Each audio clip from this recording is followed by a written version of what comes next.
Hey Internet, welcome to Review 64. I'm finally making a third episode, and guess what? This is it. We're going to talk about Nuclear Strike.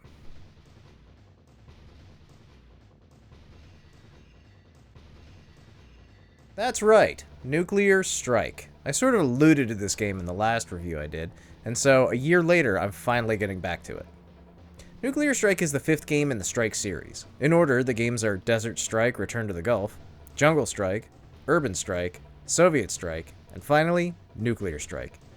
There was a planned follow-up to Nuclear Strike called Future Strike, but it was eventually rebranded as Future Cop LAPD.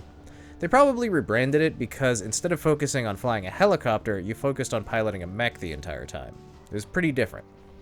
The first three games were 2D and used an isometric view to create a feeling of depth, while the last two games are fully 3D and use polygons, so they actually had depth.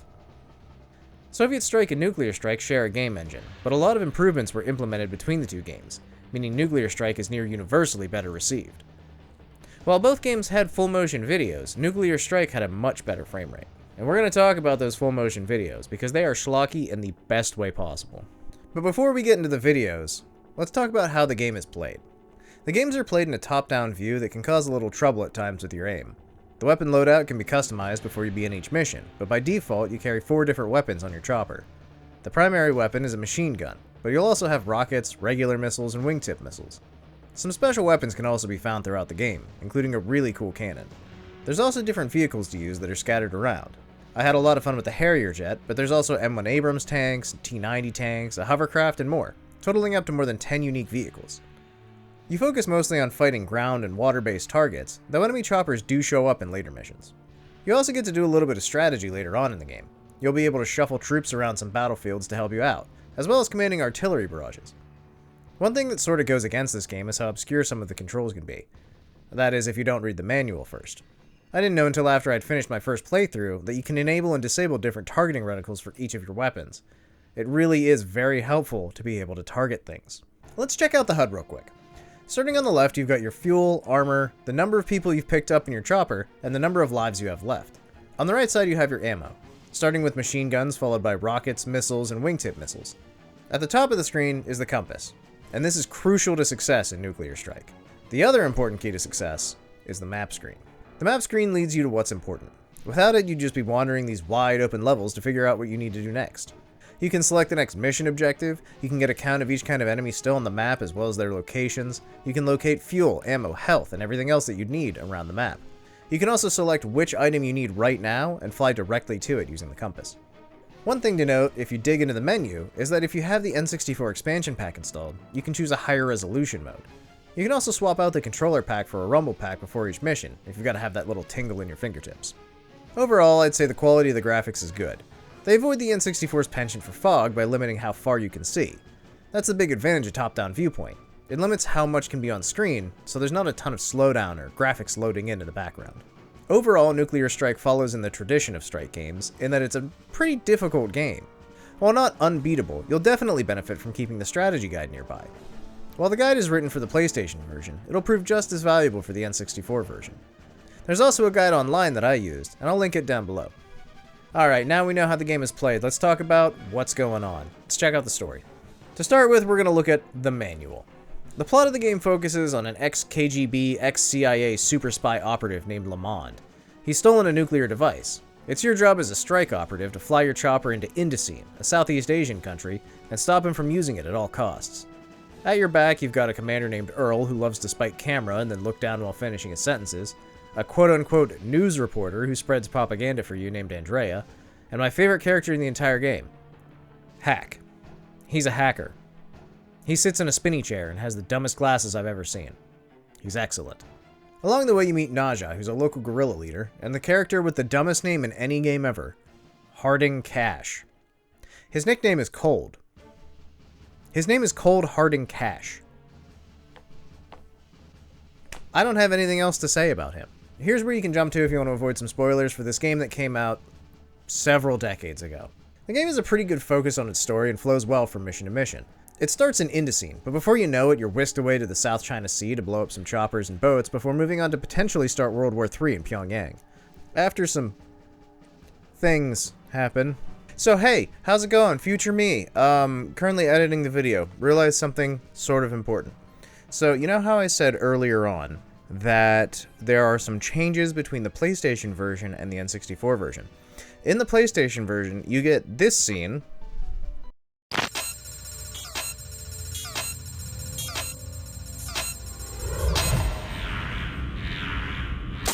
How are you, boys? Now, you really didn't think I'd blow up a city, did you? Son of a...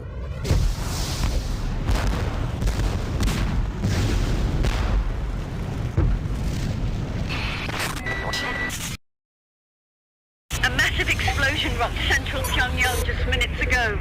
The fate of the numerous foreign dignitaries attending the peace conference in the North Korean capital is unknown at this time. Where you get to see a nuke actually going off. You know, a nuclear strike in the game called Nuclear Strike. Well, they don't show that, nor really make a whole lot of reference to it at all in the 64 version. It's kind of stupid, kind of weird. Just realized that I was thinking in my head of the PlayStation version when I was talking about the 64 version. Sort of important, sort of annoying. There you go. That's for the sake of clarity. You move on to the DMZ to stop an invasion by North Korea.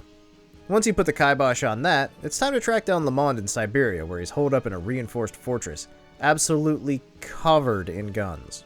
Stop him from nuking the world and you're done. Naja and Cash run off and make out. Everybody wins. Except for the people of Pyongyang. They're dust now. One of the interesting things about this game is that it didn't come out on just one console. That's right. It's cross-platform. And the first thing you should know is that the N64 version isn't really the greatest version of this game. Nuclear Strike was first released on the Sony PlayStation on August 31st, 1997. A month later, it was released in the EU. At the same time as it was released in the EU on the PlayStation, the PC version came out in the US. On February 2nd, 1998, the PC version released in EU and Japan. This was the only version of the game Japan got. Finally, on November 30th, 1999, over 2 years after its initial release, Nuclear Strike released in the US on the Nintendo 64. It wouldn't be released in the EU on the N64 until March 3rd, 2000. So you might think that in the 2 years they had to work on the game before its release on the N64, they might have changed it up a little bit. You know, maybe punched up the graphics, fixed some things in the backgrounds. No. You see, the original version of the game on the PlayStation and PC was published and developed by Electronic Arts and EA Tiburon, respectively. The Nintendo 64 version was published by THQ, and was ported by another company, Pacific Coast Power and Light. This is the first game from a company whose list of released games could fit on a postage stamp. Now that isn't to say PCPL wasn't a good company, but I have to imagine they were very constrained by the N64's cartridges. You see, one of the prime selling points of the original version of Nuclear Strike was the use of full motion video for the story elements. Nuclear devices come in all shapes and sizes, just like the lunatics who use them. Anyone who tells you that the threat of thermonuclear war is over is a fool, an enemy, or both. It's very cheesy 90s military stuff, too. The world's most heavily guarded border is about to be crossed. The DMZ is lighting up StrikeNet like a Christmas tree. Kim's using the explosion as an excuse to invade South Korea. He's acting swiftly before world opinion can change. I gotta say, it's very of its time, and it does bring me some great nostalgia for 90s TV.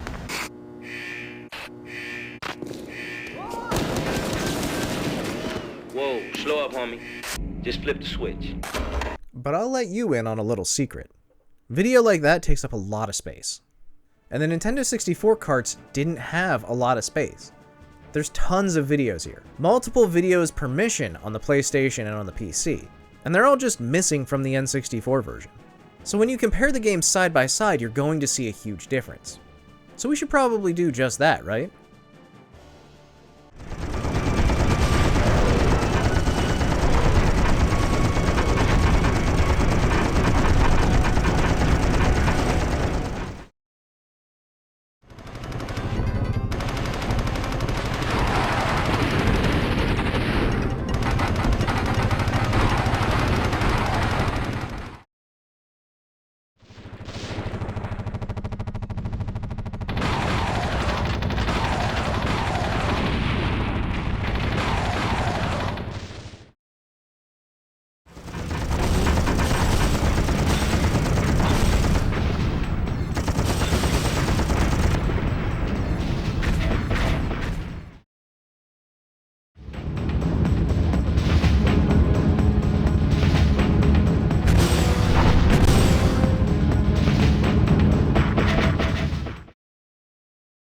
One thing to note that I think is cool about the PlayStation version is that it offers both a save system as well as a password system. It's actually a nice quality of life feature because it allowed you to have access to later levels of the game even if you didn't own a memory card. The password system sort of exists on the 64, but it's tucked away in a menu and labeled as codes. The missions on the N64 are also broken up differently, and some of the missions are just flat out missing. For instance, the first mission in the original is to destroy some large fires. That mission's completely missing from the N64. Alright, we've talked about the story, we've talked about the graphics, we've talked about the gameplay. Let's talk about the audio. One thing that's interesting about this game is that it had a patented system where the music would ramp up and then drop down as the action occurred in the game. While this is a really cool idea in theory, what ended up happening was you need to fly around and explore for items, and when you do it, the game is really quiet.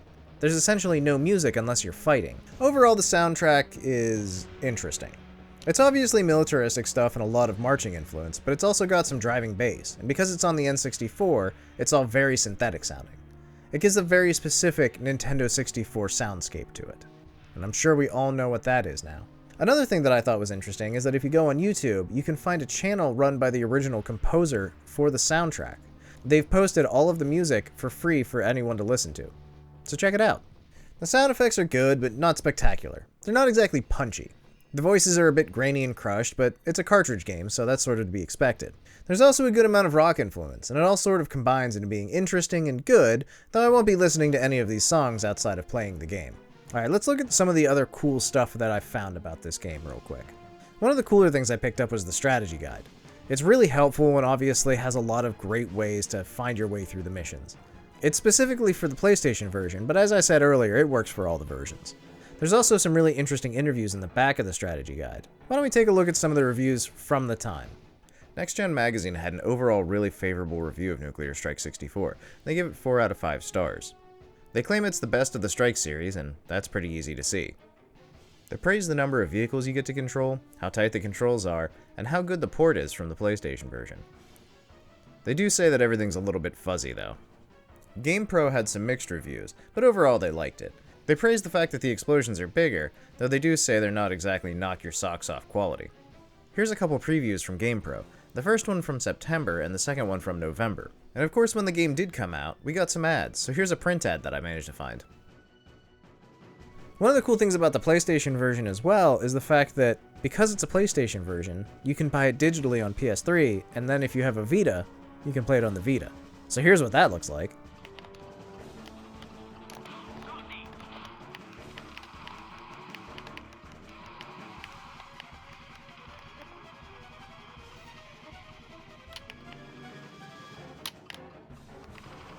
One of the other cool things I managed to dig up about this game is the website. Now the PlayStation website was all Flash based, so it looks like this now. Not exactly great, but the N64 version wasn't Flash based. And thanks to the power of the Internet Archive, we can take a look at it. So the first thing to note about this website is, no, it's not Flash based, but boy, it sure does flash a lot. As you mouse over the links to each area of the website, it flashes. You've also got the constant flashing in the top left here. This was pretty high-tech stuff at the time. I just want to point that out to you. As you see, we've got features, vehicles, enemies, images, press links, strike force, and home. So let's go through each of them real quick. The features page shows off the bigger explosions, insanely populated battlefields, improved AI, and photorealistic environments. That's right, photorealistic on the Nintendo 64. The vehicles page shows off all the vehicles that you can pilot during this game. Everything from the Bradley APC to the RAH-66 Comanche. The enemies page shows off everything you're going to be firing at. Everything from the Duster and the PT boat all the way up to the T-55 and eventually Shiva's dagger. The images page provided some high quality stills that you could look at to give you an example of how good the graphics on the Nintendo 64 really are. The press and links page actually links out to a bunch of previews and reviews for the game. The Strikeforce page runs you through who all the characters in the game are. If we follow the press links page, we can find some other interesting websites too. There's an IGN preview and a review. And of course there's some mentions on Nintendo's official website if we look there too. What's really interesting is as time went by on Nintendo's webpage, the article about Nuclear Strike 64 changed. They added more details as the game developed and also added some screenshots. As with almost all games of this era, there's also a bunch of cheat codes you can check out. A lot of the codes are just level skip passwords that get you to whatever specific level you want to go to. There's also codes for infinite lives, extra lives, all the ammo that you could ever need, as well as fuel. So hey, if you're looking for cheats, this game has them. Alright, so that's the overview of Nuclear Strike 64. A decent game that's challenging, has some pretty cool graphics, and is generally a pretty fun experience to play through. So what if you want to play through it right now?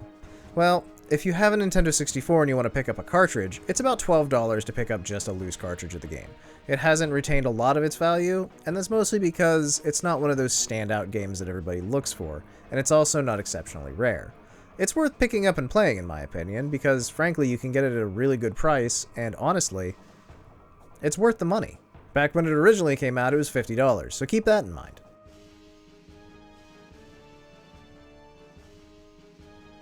Thanks for stopping by and checking out the video. I hope you enjoyed it. If you did, go ahead and let me know down below. Have you played Nuclear Strike? Would you like to play Nuclear Strike? And if you really enjoyed it, go ahead and drop a subscription. Why not? Likes are always super appreciated as well. Thanks for stopping by and have a great day.